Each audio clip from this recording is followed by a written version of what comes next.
Did you know the equinox reveals a snapshot of your next 90 days? Hey, it's Dr. Nic and Mikey Mike. Professor Mike with Divine Guidance Institute, where we teach you to decode the universe and never get blindsided again. We're coming to you at a very, very special time. This Friday, March 20th at 5:46 a.m. Eastern Time, Spring Equinox hits. And if you've been with us for a while, you know what that means. Equal light, equal night. Yay! Hey, the window is opening. The window's opening. The window is wide open. Mike, break it down for the people who are new to this and new to, what's actually happening at the spring equinox. So astronomically, the sun is crossing directly over the Earth's equator. Day and night become perfectly equal, 12 hours each across the entire planet. Wow. So really, you've got this perfect balance of light and night, light and darkness. Nice. And that's not just poetic, that's literal. Right. And here's where it gets interesting spiritually. When light and darkness are in perfect balance,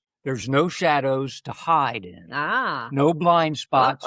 No hidden corners. So what you get is maximum visibility in all directions. That could be good or not good. Depends on your motive. This is the universe eliminating blindsides, literally and energetically. At this precise moment of cosmic alignment, the veil thins and clarity surges. Which is why we always say spring equinox is your snapshot into the future. So the next 90 days, April, May, and June, are being revealed to you right now. Wow. That's so awesome. It really is. And it's not just on Friday. It's a 4-week window, Exactly. 2 weeks before and 2 weeks after the equinox. So we're already in it. This has been happening since early March, and it'll continue through early April. And during this specific window, your future unfolds through what we call reading the fabric. Reading the fabric is cool. Daytime signs, nighttime dreams, conversation you randomly overhear, objects breaking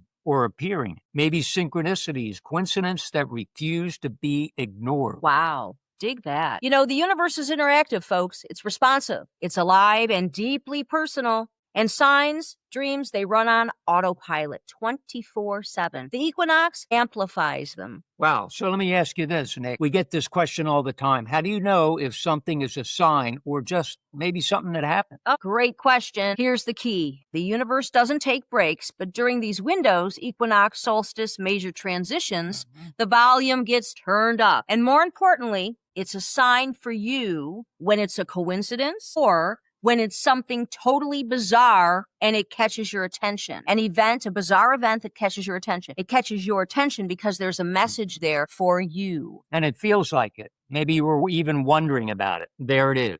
Okay. The signal gets stronger. Exactly. So if something stands out to you, if something makes you pause, you get that little, that's weird. That moment, pay attention. That's your inner oracle speaking to you loudly. And the decoding process is simple. Let's walk you through it. All right, Dr. Nic? Yeah, it's super simple. Step 1, take the symbol or the sign.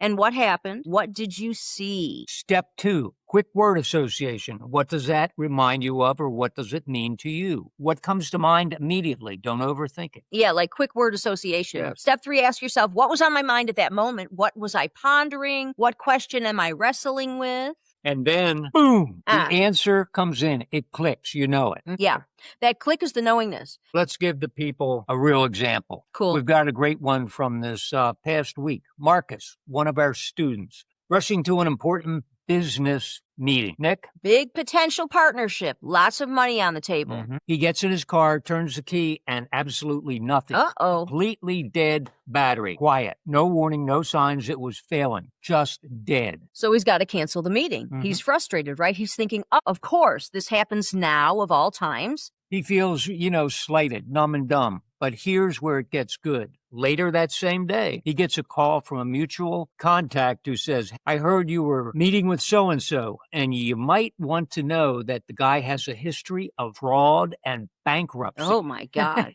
What the hell? He's really burned a lot of people. Okay. The universe just saved Marcus's ass, just saved him from a blindside, a massive blindside. And that dead battery, in other words, was not bad luck.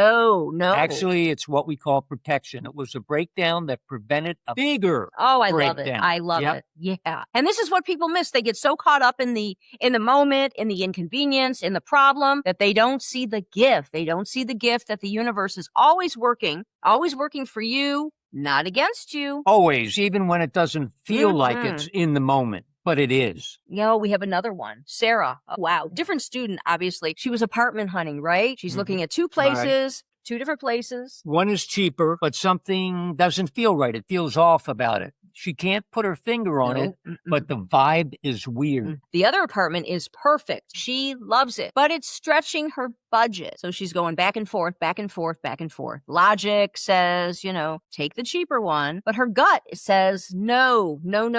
So she's walking to grab coffee, still stewing over the decision, not knowing, and she walks past a cafe. The door's open, and she hears someone inside say, Nic, sometimes the expensive choice is the one that saves you money in the long run. Can you believe this? There you go, the universe speaking. Oh, my gosh. She stops dead in her tracks. I mean, stops, goes, what? That's her answer. That's the universe speaking directly to her, directly to her question. She signed the lease on the perfect apartment that afternoon. Yeah. No regrets, no second guessing, no second thoughts. She didn't ask for a sign. She didn't do a ritual. She didn't light a candle or meditate for an hour. She was just walking down the street, and the answer came. And that's how they often come, just walking, because guidance never shuts off. It's always active and always there. Are we listening? It's so cool because it's 24/7 autopilot, interactive universe. Whether you ask directly, whether you're just curious, whether you have no idea something's about to happen, you're always informed, you're always directed, you're redirected, forewarned, guided. My gosh. So let me give you one more. This one's really wild, okay? Jessica, another student, she's been dating this guy for maybe 6 months. And then what?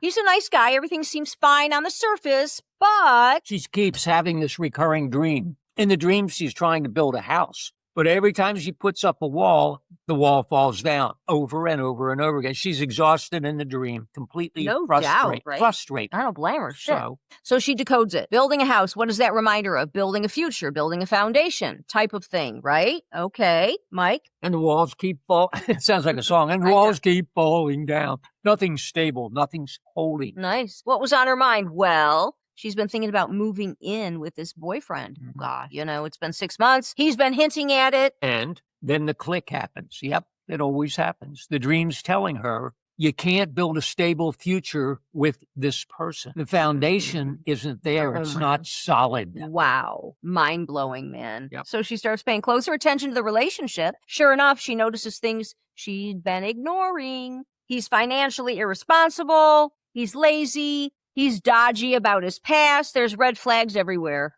Everywhere. So anyway, she broke it off, and 2 weeks later, found out after the fact he had serious debts he was hiding and an ex-wife he had never mentioned at all. Can you believe this? All the bullshit. It always comes out, and it always does when you're paying attention to the messages. The dream saved her from moving in with guy. This dream saved her from, finances and future emotion. This would have been a disaster. And that's really the power of this work. When you know how to decode, you're never flying blind. You never get blindsided. Never. Now let's talk about mistakes people make, because this is important, really. Oh, yeah. We see it all the time. People say, why didn't I see that coming? I thought I was paying attention. What the hell? Okay, mistake number 1, overthinking the sign. This is huge. People get a sign and then they start intellectualizing it to death. Yep. Well, maybe it means this, or maybe it means that, or maybe it's actually about this other thing. How do I really know? No. The first thing, the first hit is the right hit. The initial word association, that's it. Don't second guess it. No. Your inner oracle speaks in the first flash of knowing. Everything after that is your ego, the mind trying to control the narrative. Do not pay attention to that. Yeah, no doubt, right? Mistake number 2, ignoring the sign because it's inconvenient. This one gets people into so much trouble. Oh, it does. You get a clear sign that says don't do this, and then you think, well, Well, I already committed. Well, I already told people. I already put down a deposit. I like to keep my word. Always some kind of justification. So you override Yeah. the guidance, trying to Woo. justify it with mental mumbo jumbo. Oh, don't do it. And then 6 months later, you're like, I knew it. I knew it. I shouldn't have done that. The universe tried to warn me. I should have trusted myself. Yes, the universe did warn Yep. you. You just chose convenience over clarity. Trust Ooh. yourself. Definitely. And I get it. It's hard to back out of things. It's embarrassing. And, and then sometimes you're still not sure, to be honest with you. And that's when you can even set up a second sign and ask the question again. But, the embarrassment of changing course is nothing compared to the disaster of ignoring a clear warning. Mistake number 3, waiting for a bigger sign. Oh my gosh, yes. Well, that was just a little thing. If the universe really wants me to know, it'll give me something more obvious. Well, the yes, universe... Yes and no. Yes and no. The universe doesn't do neon billboards, folks.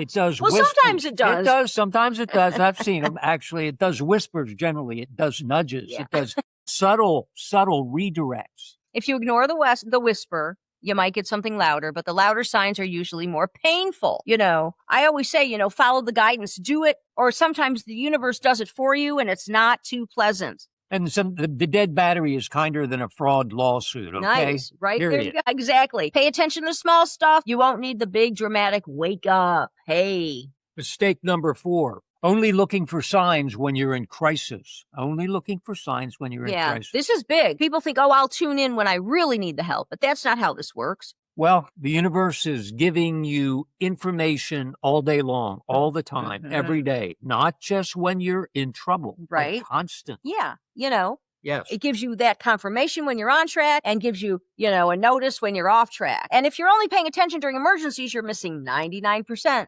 of the guidance. You're missing the course corrections that would prevent the emergency in the first place. It is. This is a lifestyle. Yeah. This is practice. You don't turn it on and off. It's always there. It's always running. Always running. Always. And the last mistake, this might be the biggest one, trying to force a specific answer. This is, Okay. Absolutely. The universe, should I take this job? Please give me a yes, universe. Please give me a yes. Well, then you see a green light and they're like, hey, see, green means go. The universe said yes. Well, but if you're honest with yourself, you know you were just looking for confirmation of what you already knew, what you already decided. It was already there. Yeah, and that's not guidance, that's wishful thinking. Real guidance sometimes tells you the opposite of what you want to hear. And that's true. And you have to be willing to hear it. Absolutely. You got to be open to it, all right? You got to trust it more than you trust your own agenda. But I got to say this, the first time, the first message ever with any of this dream signs or intuition was when I was,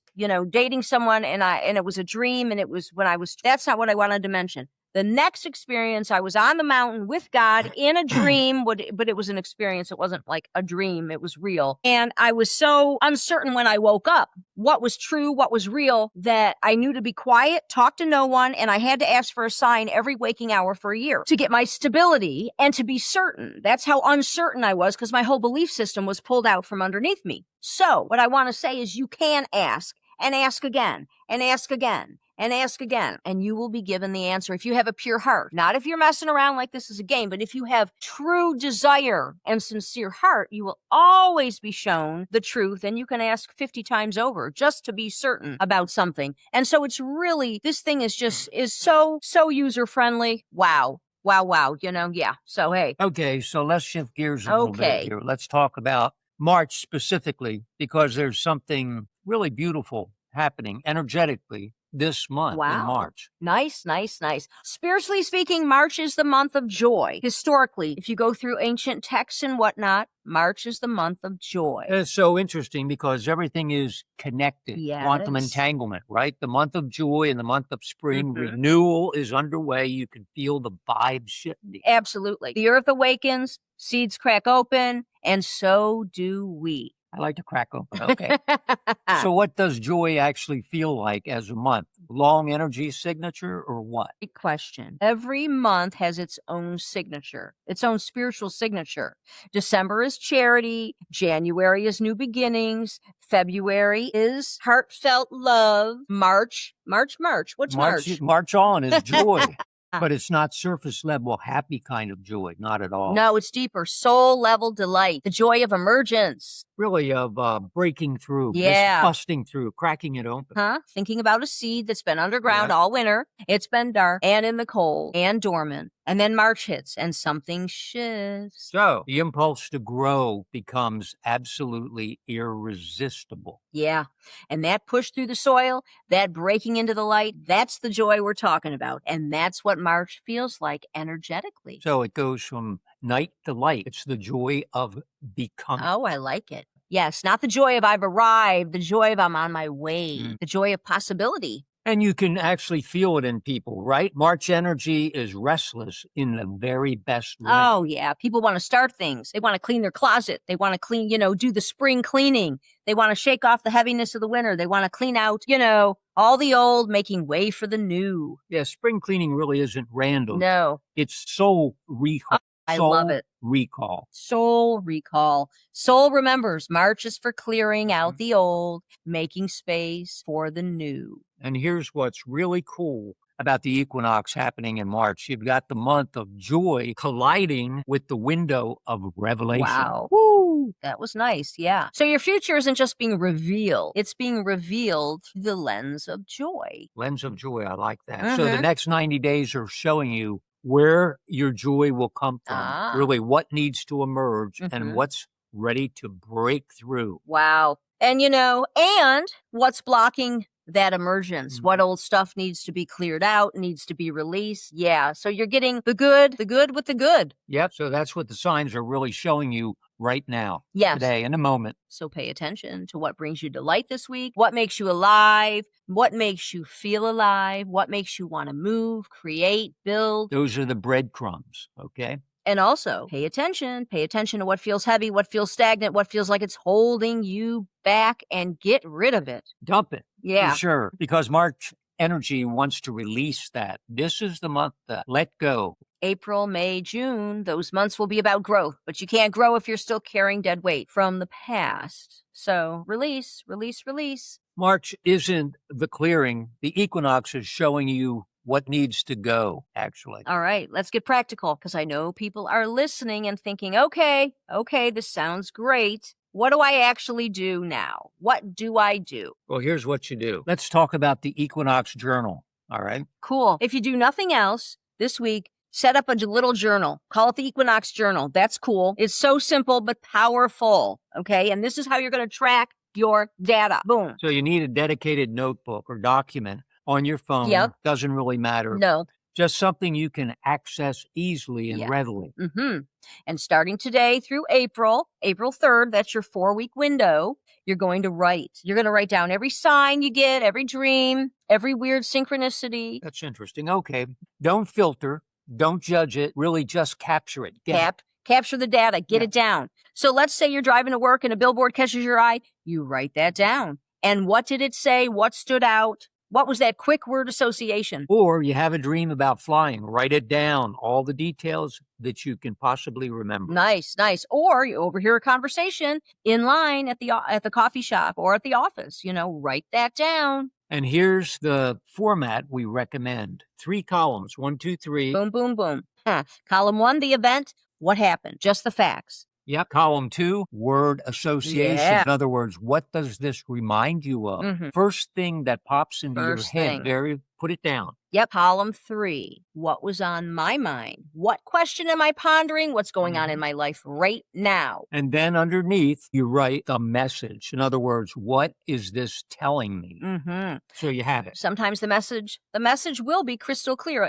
Sometimes the message will be crystal clear. Other times you might need to sit with it for a day or two. But here's the thing. By the end of your 4 weeks, when you look back through your journal, you're going to see patterns, Nice. More patterns. Yeah, you're going to see the same themes, the same patterns showing up in different ways. And this is going to show you. Patterns are your roadmap for the next quarter. How cool is that? Yep. So that's during the day. And let's talk about nighttime. It's really the same, folks. Daytime signs, nighttime dreams, you decode them the same way. Keep it simple. You're not asking for specifics. You're opening the channel. Keep the same journal as we mentioned and use the same questioning. Yep. Just say, show me what I need to know about in the next 90 days. Yeah. That'll program it. Nice. Or what's blocking my growth? What do I need to release? Say it out loud, or actually you can say it in your head. Yeah. Doesn't matter. Just set the that intention. Nice. Intention. Right on. And then keep your journal right next to your bed. Yes, it's got to be accessible. I even have a dream pen. It lights up at night. Because when you wake up at 3 a.m., if you remember anything, a dream, a sentence, a word, write it down, come back to it later. Don't wait until morning. No. You'll forget. Trust me. Absolutely. Even if it's just fragments. Even if it doesn't make sense. Capture it, then come back to it, decode it the same way, and then rock and roll. That's your snapshot of your 90 days. That's how it works. That's how you do it. Track your data. Hit us up. Let us know how it turned out. If you want to get more into this, you can certainly join the mystery school. Use self-guided method with the Trust Yourself system. Have a good one. We'll talk soon. Yeah, and it's all connected. Remember that. And the best part about the journaling and this whole experiment for you is it's fun. It's going to open a door to the very best you and your future. All righty. Take care, guys.